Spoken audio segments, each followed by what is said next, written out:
What is up, Ace Industries family? I hope you guys are all doing great. Thank you so much for tuning in and watching the video. Be sure to like, share, and subscribe. We're doing it a little bit different this time. Everything's pre-recorded. No live was able to happen due to some technical difficulties.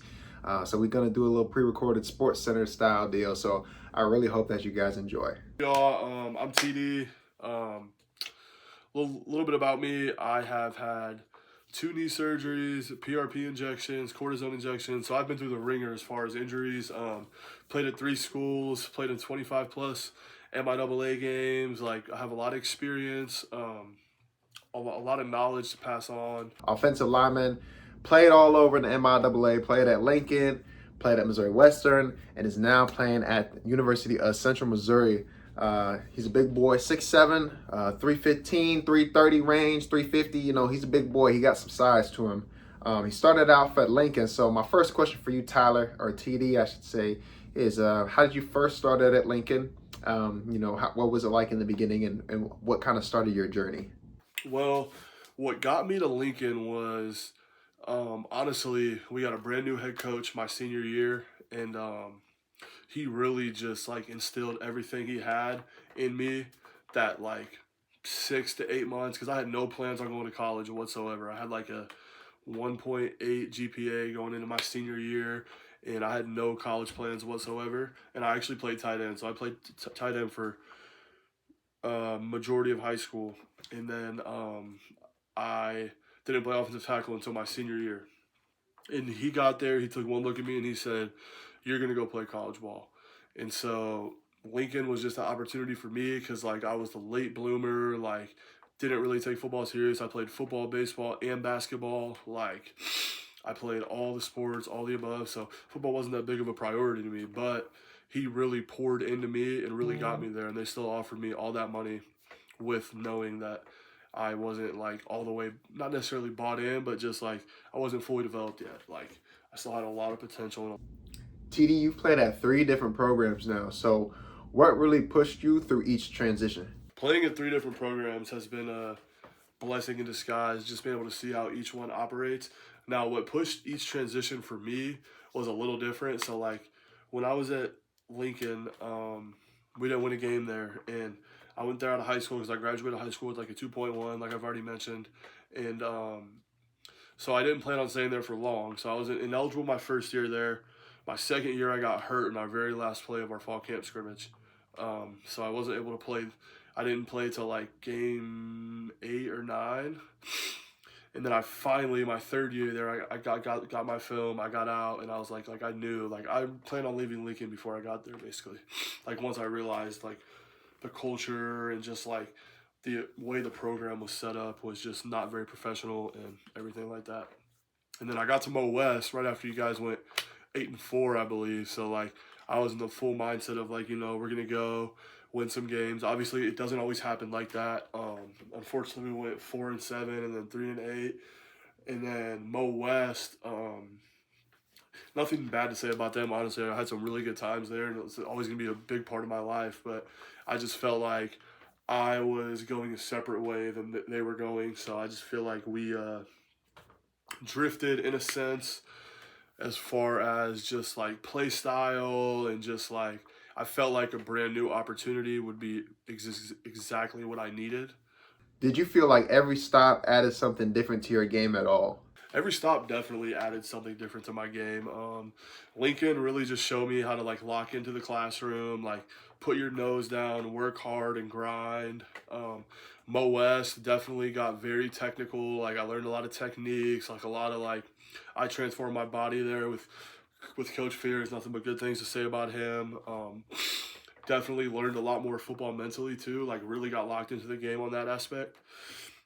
And then honestly, since I've been here at UCM, I mean, I've learned so much. Just like, our coach is so awesome. Like, the coaching staff here, everything is so great. Like, their ability to push you without making you feel like what you're doing is just completely, totally wrong is like really good. Like, the way they allow you to be yourself, but also progress and get better is really important to me. You have 25 games in the MIAA.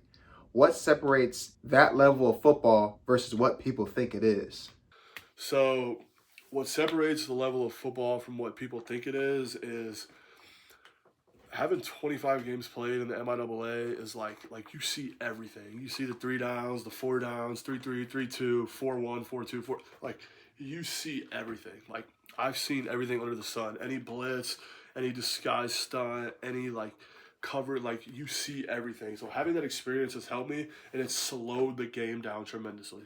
I remember specifically my third year at Lincoln, my third fall is when like I felt like the game slowed down for me. It was when we were playing Eastern New Mexico, and like I just took a deep breath and I just started seeing things differently. Like I would see the might creep over a little bit, so I know might be on a blitz or he might be going to this flat. Like you just notice the small things in like each experience you get. Like it really helps you, and it really gives you that like edge. Like, and when the game slows down, it becomes 10 times easier. Like it's not even explainable. Like when you first get to football, bro, it's fast. Everything's going quick, quick, quick.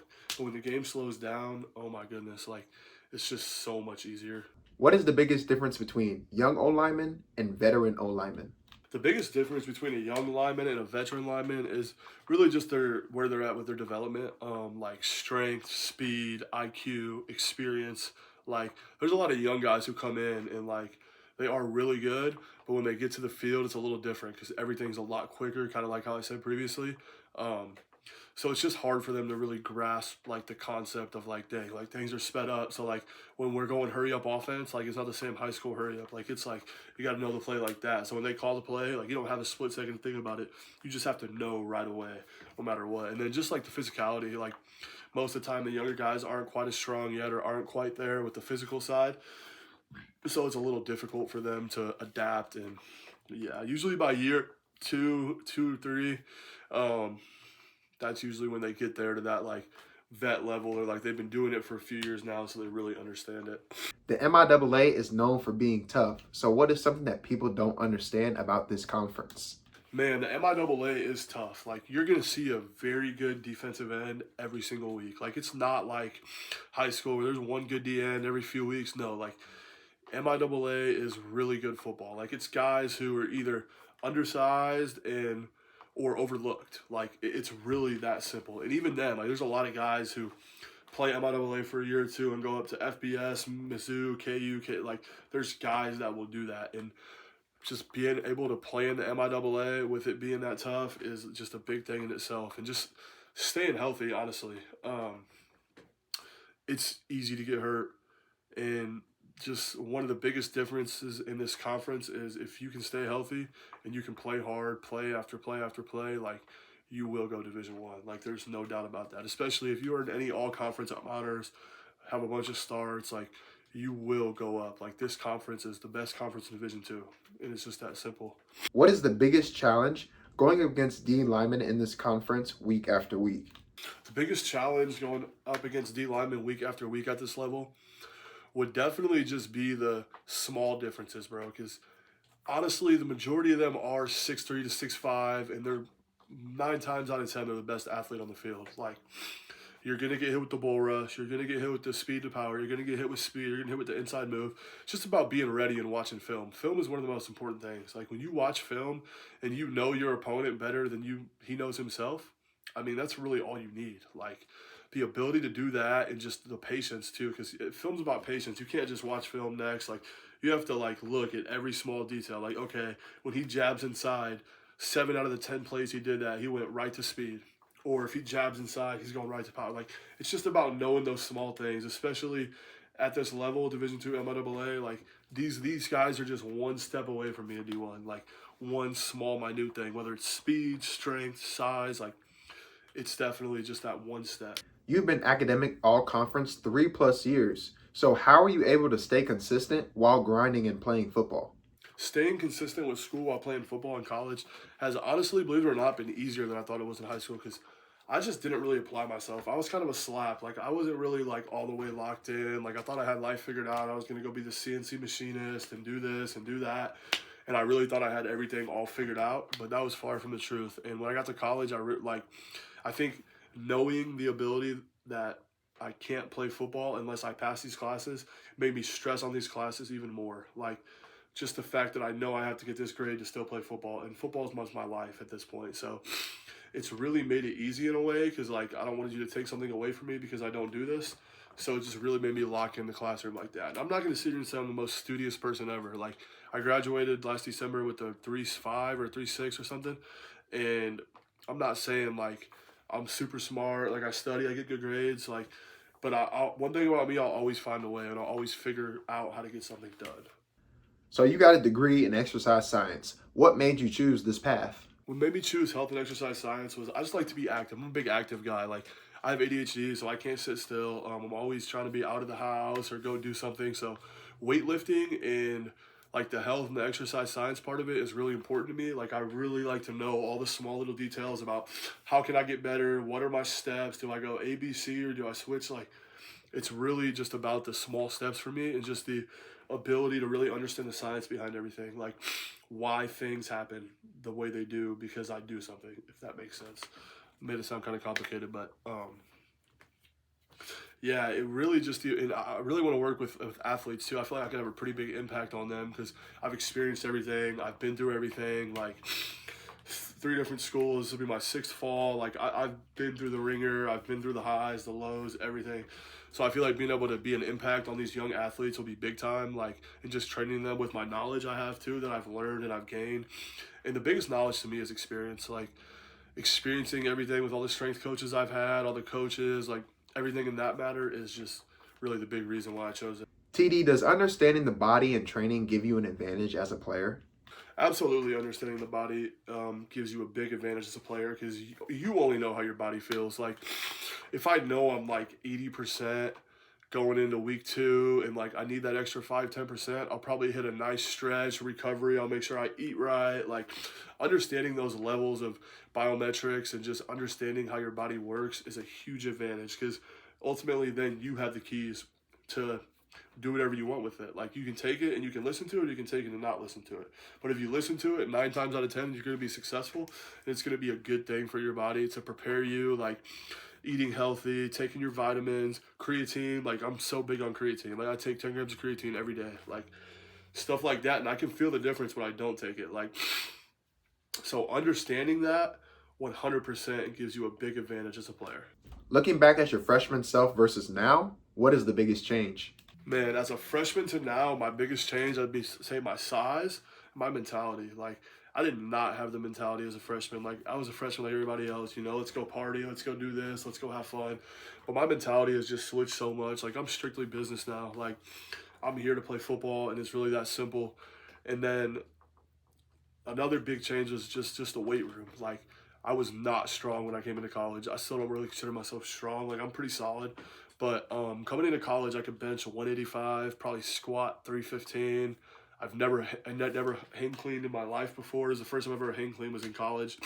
Now my numbers, I bench 375. I can still not squat great because my knees. I've had 2 knee surgeries, but I can probably squat 450, 475, and then I clean about 300 now. So it's definitely one of the big changes was also just my physical attributes, just developing in the weight room, buying in my speed, my footwork, like my foot speed, everything in that matter is huge when it comes to football because everything happens within like matters of seconds.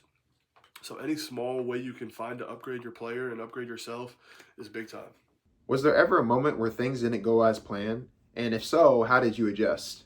There was a big moment when things didn't go my way and how I planned, and I had to adjust. So it was my last year at Lincoln, and we were playing Fort Hays, and play right before halftime. We had a play where we would all roll right, and the QB would also boot right, and the running back was supposed to come and get the outside contain guy.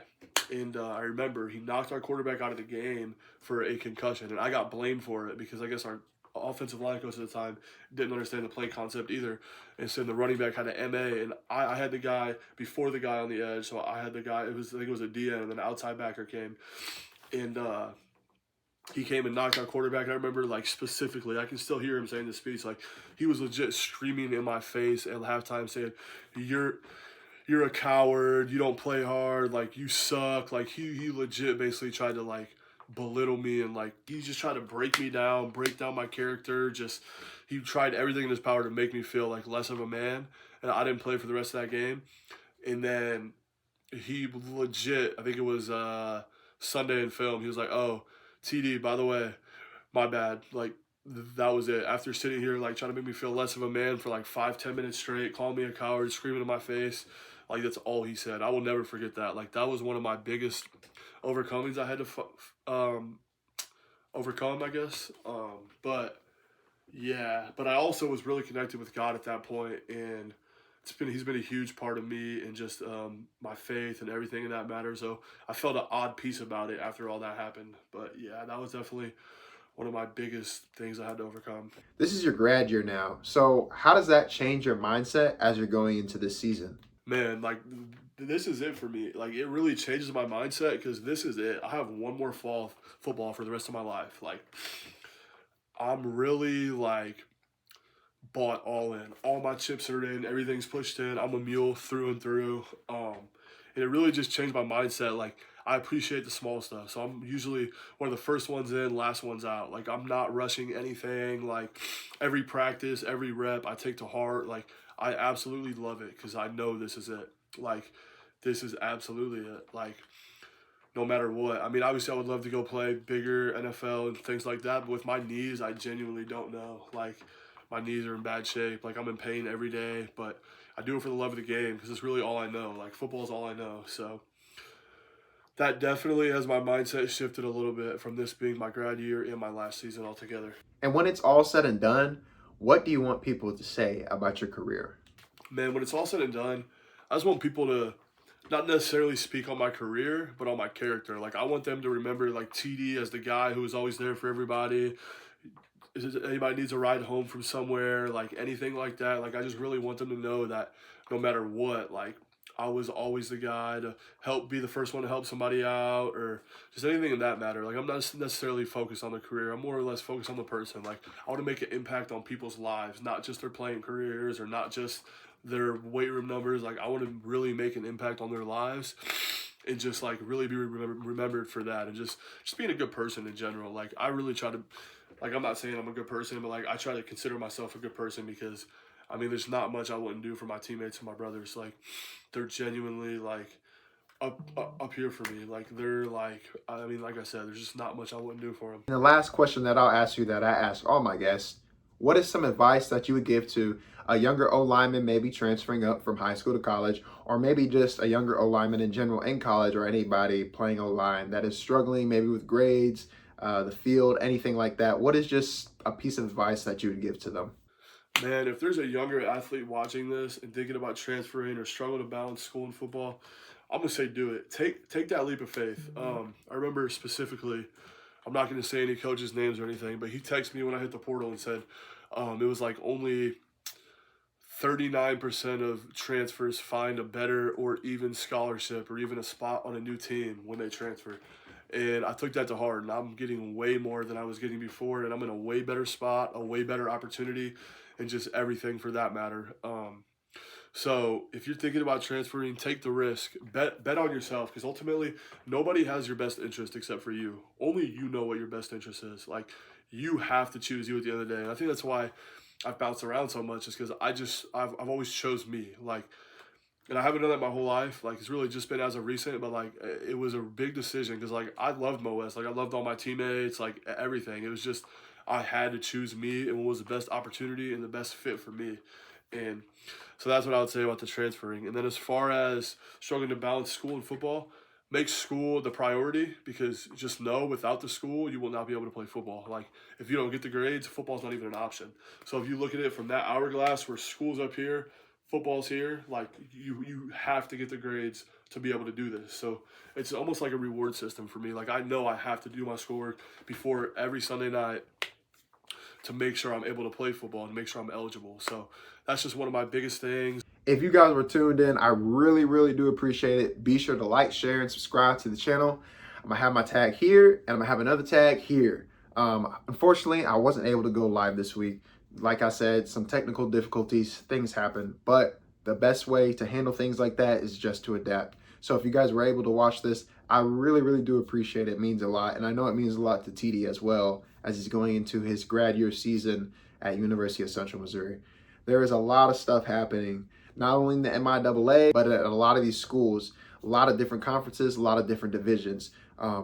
Spring ball is ending for a lot of these schools. Coaches are going to be starting to pick who out, they want to start, who they think is going to be good leaders, captains, things like that. All this stuff is starting to come into play, and it's going to start translating over into fall camp. So I'm really excited to go into this next step of, ACE, athletics competition education, and how it's going to translate from postseason into, preseason and then into season. It's going to be my first time doing this channel preseason to season. And so I'm really excited. I'm going to be able to hopefully take out some trips to, my alma maters and try to get some video. Probably going to have to get a new camera for that, honestly. The iPhone probably won't cut it. But either way, I'm really excited for, all the guys who have been on my page and on my channel. Shout out to everybody, whether they're graduating and they're finishing up or whether they're starting up, the next season. It's all real exciting. Otherwise, it doesn't matter. So, like I said, you guys were tuned into the YouTube video. I really appreciate it. Have a great day and stay blessed.